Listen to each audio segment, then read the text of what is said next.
പീഡനം ഏറ്റുവാങ്ങാൻ പാടില്ല.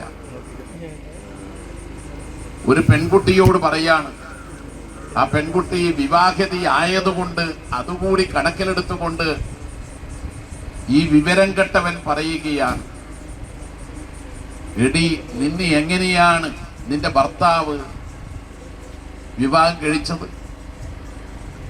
മറ്റൊരു പെൺകുട്ടിയെ കണ്ടപ്പോൾ ഈ മനുഷ്യൻ പറയുകയാണ്, നിന്നെ കാണുമ്പോൾ ട്രാൻസ്ജെൻഡർ പോലെ ആണല്ലോ. അതിന് മറുപടി പറയേണ്ടത് സ്വന്തം വീട്ടിൽ പോയി പറയണമെന്നാണ്. ഇദ്ദേഹത്തിന്റെ വീട്ടിൽ ഭാര്യയും മക്കളും ഉണ്ടാവുമല്ലോ, സ്ത്രീകൾ ആ വീട്ടിലും ഉണ്ടാകുമല്ലോ.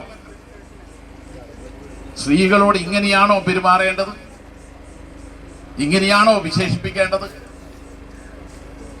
കുട്ടികളെ പട്ടി എന്ന് വിശേഷിപ്പിച്ചു തുടങ്ങി